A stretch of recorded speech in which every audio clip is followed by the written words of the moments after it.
A fire that occurred in one of the switching facilities paralyzed almost a quarter of Seoul. The basement of KT's Ahyeon location caught fire, and all the communication lines using KT were out of service, including internet, Wi-Fi, landline phones, and even credit card payment systems.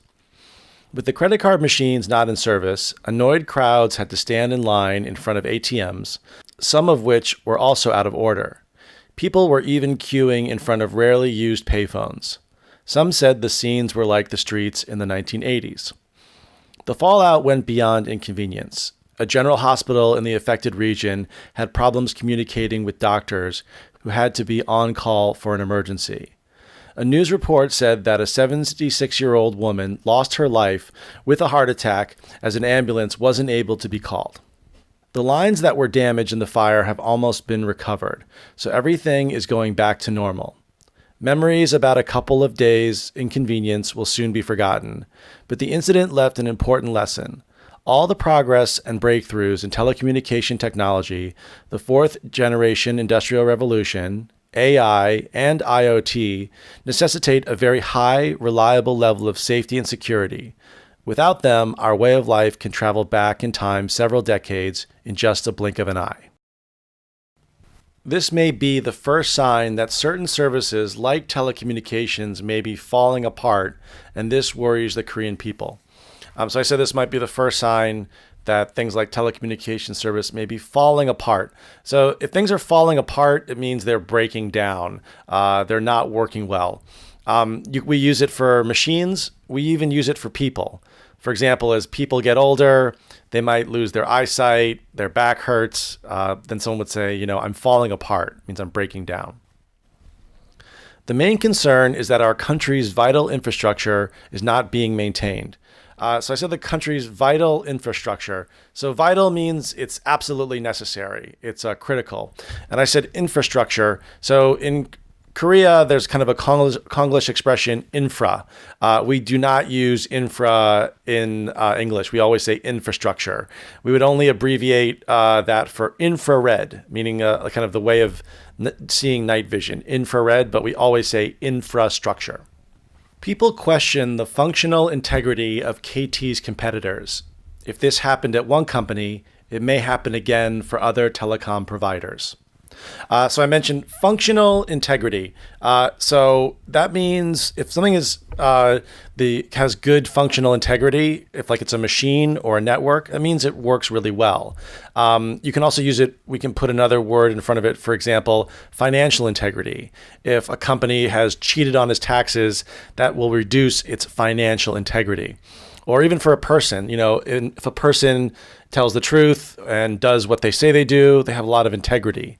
But the opposite is if they lie a lot, cheat, they're a bad person, they don't have integrity. This incident has raised some eyebrows at telecom companies. If this could happen to KT, it could happen to anyone. So I said the incident has raised some eyebrows. So when someone raises your eyebrows, it's kind of an expression we use when someone sees something suspicious. So if like you raise one of your eyebrows, you're kind of curious about why something is happening. Usually it has a negative connotation.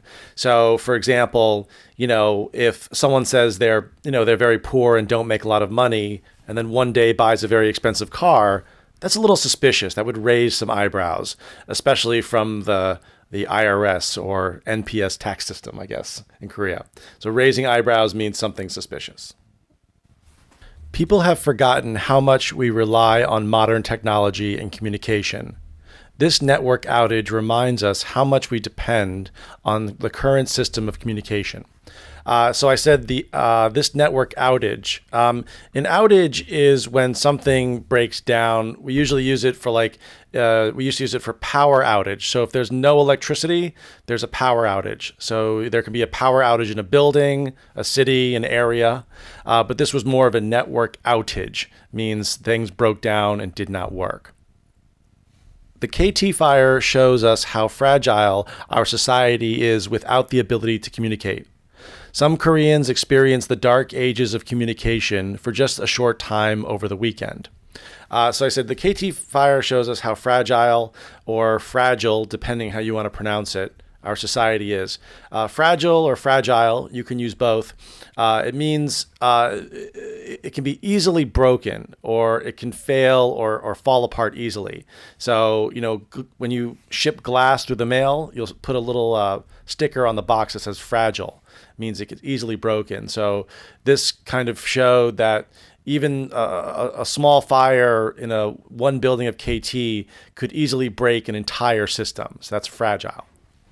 And then I said some Koreans experience the dark ages of communication for just a short time.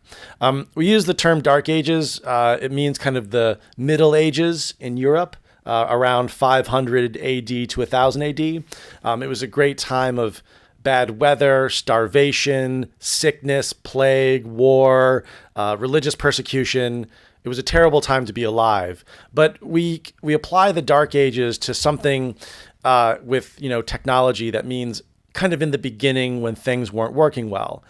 So if you wanted to say during the dark ages of smartphones, that would refer to the very first Samsung touchscreen phone or the first iPhone. They were very primitive compared to these today's standard. Or like the dark ages of computing might go back to the 1960s when computers took up entire rooms, but now we have even more power in our pocket. So it's kind of relative to time, but we refer to it as the very early primitive times of doing something. So we experienced the dark age of communication, meaning we couldn't even use a telephone or use the internet. I mean, the only way to communicate you'd have to go to someone's house and knock on their door. Telecommunication companies need to have parallel advancements in both technology and safety as they grow. So I said they need to have parallel advancements. So if something's parallel, it is side by side and usually going in the same direction. So as technology grows, safety has to grow at the same speed and same time as technology. So technology doesn't outpace the standards of safety. As technology is rapidly growing, telecom companies need to practice a safety-first, pound-second approach to their business. So the term safety-first, pound-second, it means that we should have a safety policy first, and pounds refers to the British currency, the money. So it means that if it's safe, it's okay, but we should worry about money second. So we've got to think about people's lives and not financial gain. So there's Dow Chemical kind of has this policy of safety first, pound second. If they will buy a company, they will look, and if it's safe, they'll buy it. But if it's not safe, they will not purchase the company. So we've shortened it in American English and kind of British English. We've just shortened it to safety first.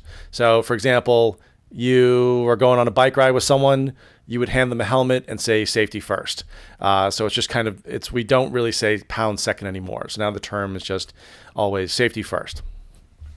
Thanks, guys. Thanks, everyone, for downloading. Bye-bye.